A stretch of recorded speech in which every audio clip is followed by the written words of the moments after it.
tell us about your character Nine. Yep. Nine is, well, he's a mechanized ragdoll of sorts that wakes up into a world that has been destroyed by machines.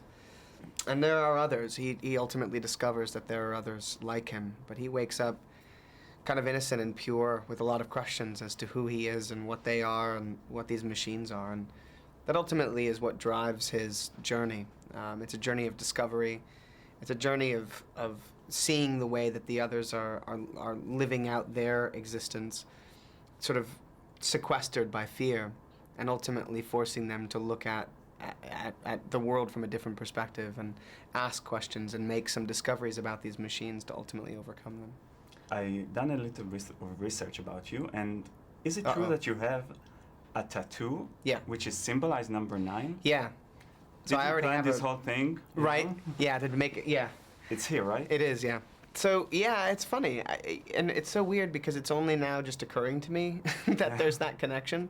When I was making the film, I didn't really think anything of it, and it's only now that people are making that reference, like, oh, you already have a pre-existing connection to the number 9, and there's 9 members of the Fellowship and 9 kings of men. And so this is the reason why you've been picked, is because of the link to the number.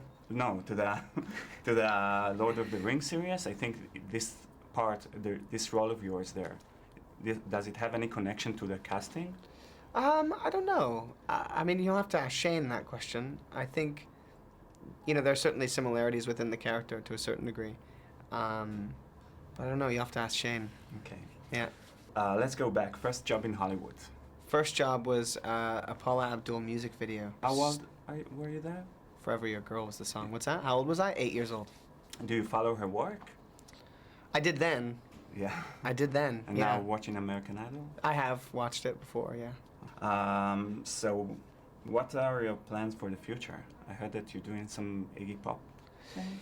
Yeah, that I've been attached to for a while. I don't know what's happening with it. It's we initially had financing and then we lost financing, and it's sometimes difficult to get smaller movies made. Mm-hmm. So hopefully that'll get made eventually. You're a huge music fan, right? I am, yeah, big music fan. What's the last CD you bought? Or download, whatever. The last, oh God, some of the last things I've downloaded are the Sébastien Tellier record, which I think is amazing. Some of the new Flaming Lips record. I've been listening to a lot of the Beatles recently. I've always been a huge Beatles fan, but the new albums are coming out, the remasters. I've been kind of gearing up for that. Okay. And do you often been mistaken for Daniel Radcliffe? Because that has a lot happened. Of people yeah, that's happened. Sometimes. Why? I don't know. I kind of see the similarity, but I don't as well. And it's I don't know. I don't know how that happens. It's very funny. It still happens to this day. Okay. Thank you very much. Yeah, thank you. It's been a pleasure. Cool. Thanks.